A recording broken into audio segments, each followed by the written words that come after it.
chance. Ouais, aujourd'hui, on va présenter un club majeur en Lorraine, c'est le club de Sarrebourg. On reçoit pour ça Christophe qui est avec nous, qui est directeur technique du club de Strasbourg. Bonsoir. Et puis à vos côtés, Strasbourg. J'ai dit quoi? Strasbourg. Ah non, peut-être que j'ai une mauvaise intonation. Oui, c'est Sarrebourg, évidemment. On reste en Lorraine ici, bien sûr. Et à vos côtés, Christophe Clément, qui est le capitaine de l'équipe de Sarrebourg, qui a même sorti la cravate pour l'occasion. Donc, vous sortez du travail, c'est ça. Voilà, pour la petite précision. Alors, je disais, c'est un club majeur en Lorraine. On sait qu'en Lorraine, par exemple, on a approximativement 10 000 licenciés pour le judo. On a 200 adhérents du côté de Sarrebourg. Bah oui, c'est encore un peu mieux que Valentine. Enfin, je pense qu'on verra ça tout à l'heure. C'est un club performant qui représentera notamment la Lorraine. Au prochain championnat de France, ce sera à Paris courant février, le 23 février précisément. On peut dire aujourd'hui, Christophe, que Sarrebourg, c'est un club qui compte dans le paysage lorrain. Oui, effectivement, mais c'est un travail de longue haleine, ça ne date pas d'aujourd'hui, donc on a quand même le président fondateur qui a été un globe-trotteur qui nous a amené un petit peu partout en Europe et qui a transmis un petit peu cette culture compétition. Alors bien qu'on ait quand même des sections loisirs, on est sur une filière essentiellement compétition. Vous êtes le club le plus performant de Lorraine, suivant les résultats. Actuellement. Alors après, on travaille pour le rester, c'est pas évident. On a remporté l'an dernier le classement Hippon Nord, qui est le classement du meilleur club lorrain. Donc ce qui est un petit peu notre fierté, puisqu'on est une petite ville de 13 000 habitants, et on arrive à damer le pion, si je puis dire, aux plus grandes villes comme Nancy ou Metz. Donc c'est beaucoup de travail, je dirais que c'est une histoire de personnes. On travaille avec de bons éducateurs qui sont passionnés par ce qu'ils font. Notamment Stéphane Vasseur, que j'ai en tête, qui avait été récompensé au Lauréat du Sport, si je ne m'abuse, en 2010. Alors lui, c'est l'entraîneur principal des seniors de Sarrebourg, qui a un palmarès éloquent, qui a 5 tournois à Paris à son actif, 2 championnats d'Europe, et j'en passe. Ah oui, là, on va passer la soirée autrement. Voilà. Donc, entre autres, après on a de très bons entraîneurs sur les enfants, parce qu'on compte beaucoup sur la formation, puisqu'on est un club avec un budget limité, et on ne peut pas, comme certains clubs, aller recruter des athlètes à droite à gauche, leur promettre des bourses, etc. Par contre, ce qu'on leur assure, les gens qui nous rejoignent, parce que le fait d'être quand même en tête d'affiche comme ça, certains athlètes veulent rejoindre le club, aussi parce qu'il y a une ambiance familiale. Il reste une ambiance familiale et on leur assure un suivi sportif au niveau des stages, des tournois. On leur assure de pouvoir progresser dans leur discipline. Le capitaine va peut-être nous le confirmer, parce que c'est vrai. Alors moi j'ai le souvenir, il y a 25 ans, mes parents m'ont dit tu vas faire en premier sport le judo. J'étais jusqu'à ceinture jaune de Dan, ce qui est quand même pas mal. Je sais pas si vous voyez.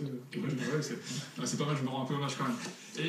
Mais c'est vrai que c'est un sport quand même qu'on a tendance, pour les parents, et notamment pour leur premier sport. Attendez, je vais la refaire à l'endroit. Pour les parents, le premier sport vers lequel vont les enfants, c'est souvent le judo. Pour quelle raison est-ce que c'est le cas, notamment dans notre club? Je vais laisser parler un petit peu le capitaine. C'est exactement le cas, parce qu'en fait le sport du judo, ça représente beaucoup de valeurs qu'on essaye d'impliquer. Donc il y a un code moral avec des valeurs. Ça participe à l'éducation aussi. Ça participe à l'éducation, tout simplement au sein de chaque entraînement pour les jeunes. On leur dit que la vie c'est comme le judo, il y a un code, il faut le respecter. Donc il y a une tenue de route à suivre, que ce soit autant de l'entraînement, autant dans la vie de tous les jours. Donc une formation toute la vie, on va dire, et après ça constitue une famille. Et maintenant, la grande famille du judo. La grande famille du judo qui se compose aussi par des championnats par équipe, parce que c'est peut-être un sport individuel, mais il faut savoir que des fois on combat par équipe, et c'est là où on ressent vraiment qu'il y a un esprit assez fort, même des fois plus fort que des sports collectifs. Parfait ça.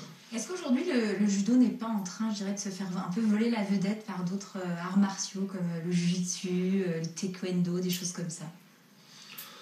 Après, en fait, on ne peut pas empêcher à d'autres disciplines d'émerger. Par contre, le judo est un des seuls arts martiaux qui est sport olympique. Donc pour l'instant, on garde quand même une longueur d'avance, et la qualité de son encadrement joue en notre faveur aussi encore pour l'instant, puisque tous les entraîneurs sont de brevet d'État, donc reconnus au niveau national, et c'est l'assurance justement de l'éducation des enfants qui arrivent dans les clubs. Christopher, vous voulez... Je dis, mais on voit qu'il y a des Rainer qui fait des pubs maintenant, donc ça veut dire que le judo, ça compte quand même. Hein. Ça compte beaucoup.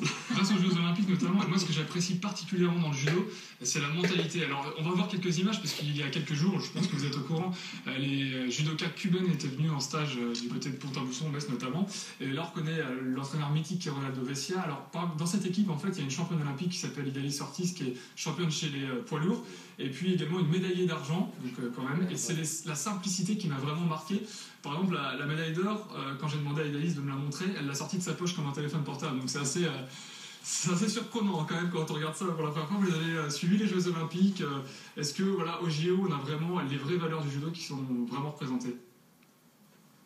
Je pense que les valeurs sont vraiment représentées. On peut tout simplement voir, bon, il y a l'exemple des Cubaines, mais je pense qu'on va prendre pour les Français qui ont plus suivi Teddy Riner. Je pense que faire le tour de l'ensemble du stade après avoir gagné sa finale et dire merci à tous les supporters français qui étaient venus, je pense que déjà ça montre déjà un respect autant d'un côté que de l'autre pour l'athlète et pour le sport aussi. Christophe, un dernier mot pour les prochaines organisations du club de Sarrebourg, les échéances à venir. Donc on a parlé des France. Le championnat de France par équipe qui est la première grosse échéance pour nous, où on espère remonter en première division. On était en première division, là on fait le championnat de France deuxième division. On espère remonter en première division, c'est la première ambition. Puis ensuite, il y aura tous les championnats individuels qui commencent pour chaque athlète, qui vont commencer par les départements, les régions, les zones, jusqu'au championnat de France. Ouais, jusqu'au Graal. Voilà. Merci beaucoup pour toutes ces informations. Arnaud, je t'ai préparé une